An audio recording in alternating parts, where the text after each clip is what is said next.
Winging it isn't for everyone. Traveling with limited time and budget, but being subject to the whims of fate, isn't for the faint of heart. My friend Bobby has a relative that works for Delta Airlines, and through that we were able to get buddy passes. Buddy passes are heavily discounted airline tickets, but you can only fly standby. The good news is that if space is available, you might be flying in a business or even first-class seat. The bad news is that you might not even get a seat at all if the flight is full. LA to JFK was middle seat economy, but the flight from JFK to Brussels was first class. So far, overall, so good. We took the train from Brussels to Luxembourg and met up with our artist friend Richard. The first European meal were mussels at La Fontaine. Simply delicious. Have some water. At Richard's atelier, we discussed our winging it trip to Italy. We had no reservations. Maybe we'd travel there by train, but then Richard offered to drive us there. Hooray! A boys' road trip!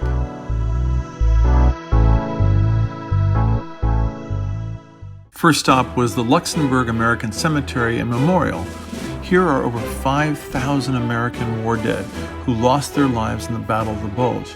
It's a powerful reminder of the cost of freedom. General George Patton is also here, as he had requested to be buried with his men. Where are we, Richard?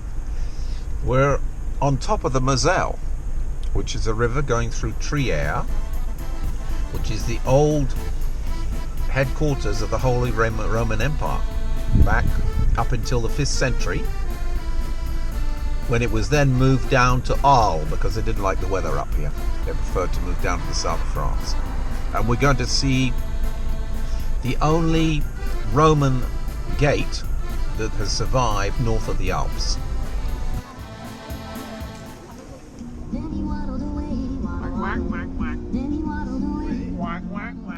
It was all fun and games and songs until we got lost. Saying, go back to Luxembourg, get on that train tomorrow. Where are we? We are on our way to Basel. Yeah, what happened? So we're going on the... We got lost over here. Did somebody want us to go east? We did a circle.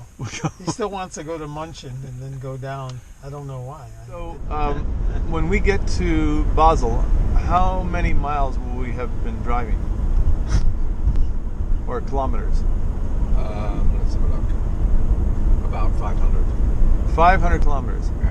And how many kilometers is Basel from Luxembourg? 100. Finally in Basel, we found, through Hotels.com, the HYPERION Hotel, a high-tech, high-rise near the center of town.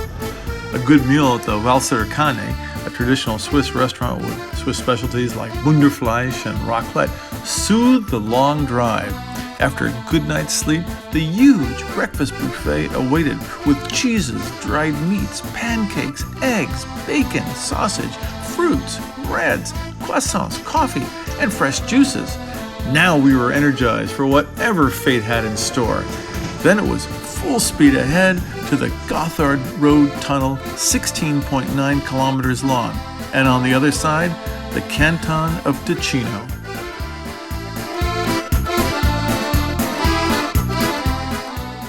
Here we are, Bobby. Welcome to Italia. Near Rimini, we were lost again. All three navigation systems argued, not to mention the three travelers. But finally, we found the hotel. Are we happy? We found it, huh? We found it. Well, look, you can pull away. Look at those 4 stars there. There we go.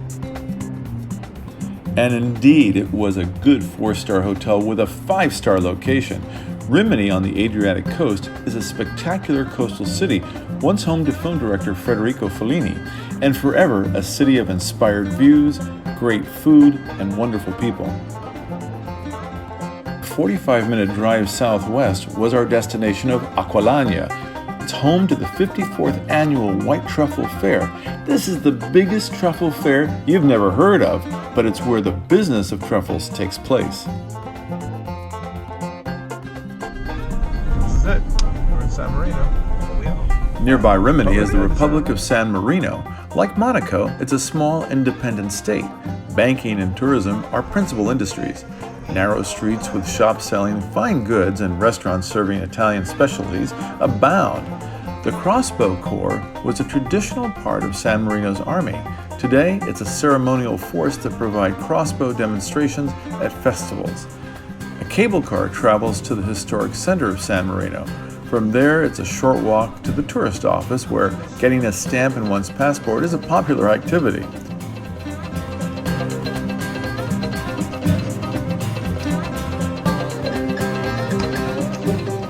Curiously, in town are numerous stores selling knives and guns.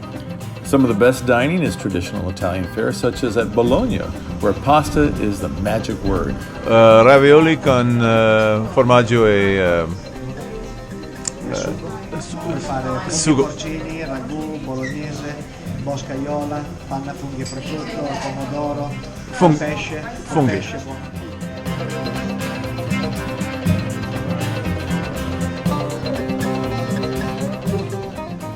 Back on the Autostrada, north of Rimini, was a gas station with a myriad of food options, from pasta and steaks to meats, sandwiches, pizza, and more. There was even a McDonald's for the die-hard, faster food enthusiast. So you left out the E. No, but you put it. I'm not doing anything. M-O-D-D-E. Yeah, but wait a minute. You have to knock it out first. You can't just keep on typing. Yeah, just do it on your phone. Although things got a little heated in the car, a good meal at a hidden osteria in Modena made everyone smile again. From the sparkling red wine Lambrusco to the hole-in-the-floor restroom, this was authentic Italy. The pasta in brodo was delicioso. And now, with enough nutrition, we made it to Parma for the next meal, this time at Osteria del Servi. Parma, it's famous for its ham and other meats, is well represented at the Osteria.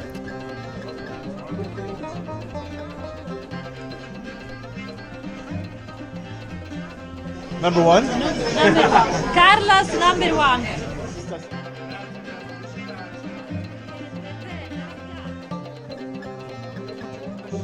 But homemade pasta is nirvana. Spectacular fresh parmesan from nearby Reggiano, ravioli filled with pumpkin, fettuccine verdi, and a black truffle pasta were all stellar. It's got so much stuff in it. You want it upside down? Yeah, that way that one. That's it. Because this is the most important bag of all time. How's it driving in the rain? Fantastic. We're a four-wheel drive Subaru. The next day we continued north to Asti and found Ristorante Angelo di Bito, a father and son fine dining spot on a hidden alley near the center of town. Fresh white truffles were the order of the day, and the generous servings made the room fill with their magic aroma. Each night's hotel was booked through Hotels.com, and tonight's spot would be in Torino, where a bargain price room resulted with a beautiful suite. This is the beautiful Principia di Piemonte here in Torino, Italy, and it's all been remodeled. Even the elevators are new. This gentleman and I stayed here about 30 years ago, 40 years ago. I was a child at the time, but anyway, here we go. The Principia di Piemonte, part of the Una Experienze, is a 5-star hotel in the heart of Turin. In an impressive rationalist-style building, it has 100 rooms and suites with parquet floors and floor-to-ceiling marble bathrooms. The hotel has soaring views of Turin and the Alps beyond, but is only steps from the enticing stores and restaurants along Via Roma. At the end of Via Roma is Piazza Castello, which was designed in 1564. Here is the home to the Royal Theatre, the Royal Palace, and the Royal Library, which is home to Leonardo da Vinci's operas. Turin is a great walking city with many sights and interesting locals, both of the 2- and 4-footed variety. The National Museum of Cinema has nearly 1.8 million works that range from the earliest days of cinema to current cutting-edge technology. There's memorabilia, movies, books, film equipment, and special themes featured. A glass-walled panoramic elevator rises from the center of the building 75 meters to the rooftop temple, Sadly, we were running out of time, so we caught the TGV from Turin to Paris, which at times traveled at 300 kilometers per hour, and got us to the City of Lights in no time at all. Again, using Hotels.com, we found the 5-star Hotel Napoleon in the 8th arrondissement, just steps from the Arc de Triomphe. It's a cozy hotel from the 1920s, and we were dazzled yet again to be upgraded to suites, but at a regular room rate.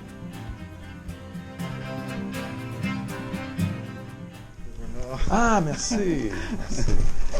La chambre vous convient? Oui, oui, c'est génial. Super, merci. Paris was full of life, and the Champs-Élysées was the heart of the action.